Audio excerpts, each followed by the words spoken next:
Nama saya Fitria Cahyasari dengan nomor NIM 02118004 dengan judul Pembuatan Minyak Atsiri Menggunakan Distilasi Soklet.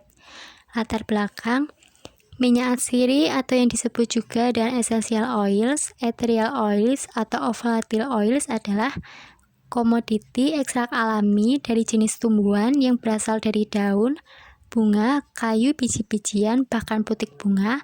Setidaknya ada 150 jenis minyak atsiri yang selama ini di pasar internasional dan 40 jenis diantaranya dapat diproduksi di Indonesia. Salah satu tanaman yang mengandung minyak atsiri dan berpotensi untuk dikembangkan adalah tanaman kemiri. Kemiri merupakan tanaman asli Hawaii dan saat ini tumbuh secara alami di Indonesia.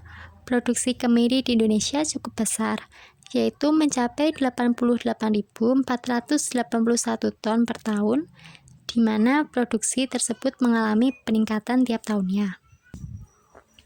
Dasar teori, minyak atsiri dikenal dengan istilah minyak mudah menguap atau minyak terbang merupakan senyawa yang umumnya berwujud cairan, diperoleh dari bagian tanaman akar, kulit, batang, daun, buah, biji atau dari bunga dengan cara ekstraksi soklet dan distilasi.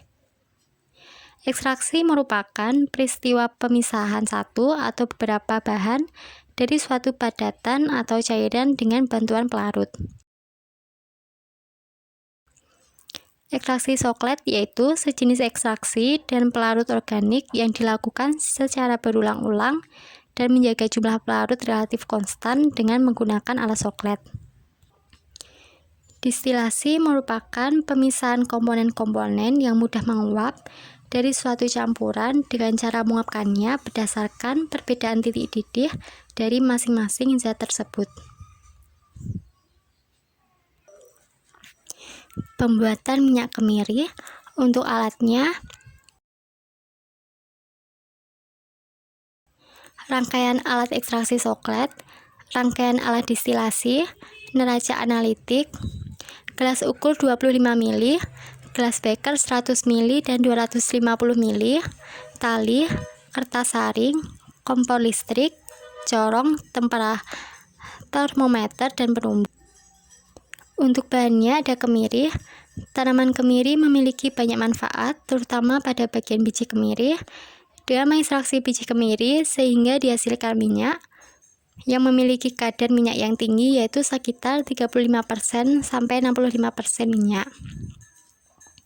Petroleum ether digunakan sebagai pelarut nonpolar sehingga dapat digunakan dalam ekstraksi minyak. Untuk alatnya, alat distilasi ini digunakan untuk memisahkan campuran cair-cair, misalnya air alkohol, air aseton, dan lain-lain. Untuk bagiannya, pertama pemanas, yang kedua labu layer 3, sebagai wadah atau tempat suatu campuran zat cair yang akan didistilasi. Yang ketiga, termometer, digunakan untuk mengukur suhu uap zat cair yang didistilasi selama proses distilasi berlangsung. Yang keempat ada statif, penyangga rangkaian alat. Yang kelima ada klem, sebagai penyangkat alat soklet agar tidak goyah atau jatuh sehingga alat tersebut tidak pecah. Yang keenam ada pipa bengkok. Yang ketujuh air keluar pendingin. Yang kedelapan air masuk pendingin. Yang kesembilan ada pendingin yang memiliki dua celah, yaitu celah masuk untuk aliran uap hasil reaksi dan celah keluar untuk air keran. Yang ke-10 ada Erlenmeyer untuk menampung destilat. Yang ke-11 ada adaptor, menyalurkan hasil destilasi yang telah terkondisi untuk disalurkan ke penampung yang sudah disediakan.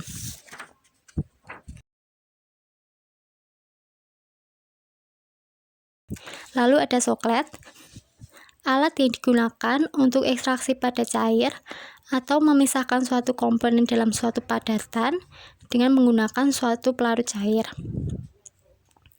Bagiannya terdapat statif, penyangga rangkaian alat. Yang kedua ada klem, sebagai penyangga alat soklet agar tidak goyah.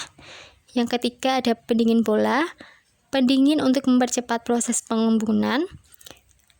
Yang keempat ada lubang air masuk. Yang kelima ada lubang air keluar. Yang keenam ada soklet yang terdiri dari sifon, perhitungan siklus, dan pipa F jalannya uap. Yang ketujuh ada ban yang diekstrak atau biji kemiri. Yang kedelapan ada labu leher berisi pelarut, berisi minyak, dan pelarut yang kemudian dipisahkan. Yang kesembilan ada pemanas untuk memanaskan larutan. Untuk cara kerja, ekstraksi soklet yang pertama, menimbang kemiri dengan berat tertentu.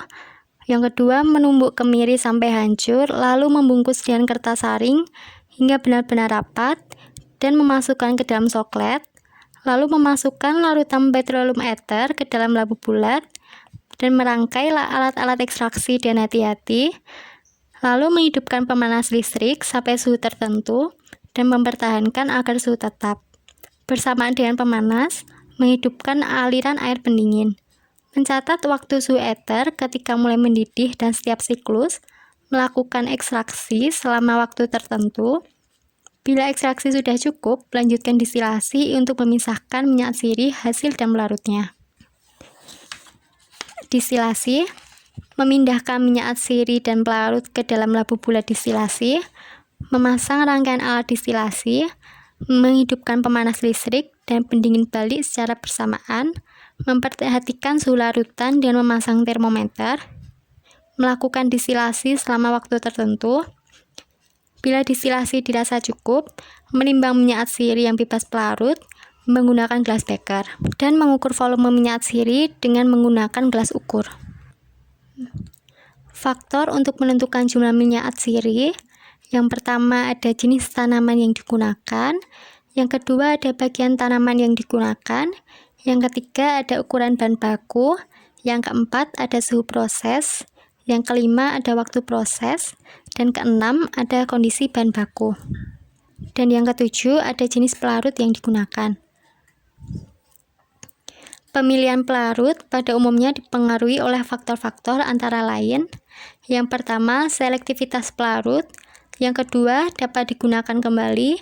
Yang ketiga, densitas. Yang keempat, reaktivitas. Yang kelima, viskositas, tekanan uap, dan titik beku. Yang keenam, ada kriteria yang lain. Yang keenam, ada kelarutan. Umumnya, untuk mendapatkan rendemen yang tinggi dan mutu yang baik, diusahakan agar yang pertama, suhu operasi. Yang kedua, waktu ekstraksi. Yang ketiga, ukuran bentuk dan kondisi partikel padatan. Yang keempat, ada jenis pelarut. Untuk analisis data sebagai berikut.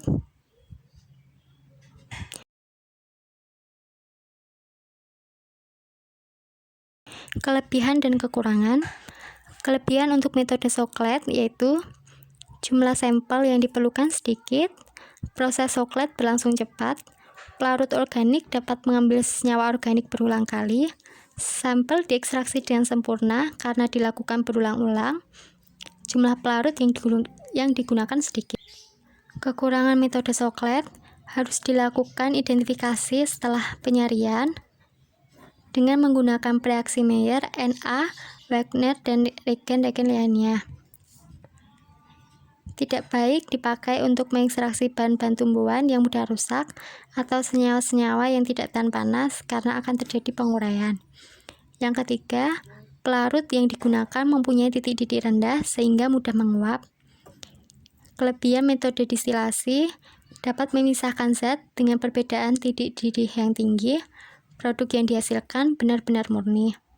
Untuk kekurangannya, hanya dapat memisahkan zat yang memiliki perbedaan titik didih yang besar, dan biaya penggunaan alat ini relatif mahal. Untuk kesimpulannya, yang pertama, minyak sirih merupakan senyawa yang umumnya berwujud cairan, diperoleh dengan cara ekstraksi soklet dan distilasi. Ekstraksi merupakan peristiwa pemisahan satu atau beberapa bahan dari suatu padatan atau cairan dengan bantuan pelarut. Yang ketiga, ekstraksi soklet yaitu ekstraksi dengan pelarut organik yang dilakukan secara berulang-ulang. Yang keempat, distilasi merupakan pemisahan komponen-komponen yang mudah menguap dari suatu campuran berdasarkan perbedaan titik didih masing-masing zat tersebut. Dan kelima, faktor yang menentukan jumlah minyak atsiri, yaitu jenis tanaman yang digunakan, bagian tanaman yang digunakan, ukuran bahan baku, suhu proses, waktu proses, dan kondisi bahan baku jenis pelarut yang digunakan.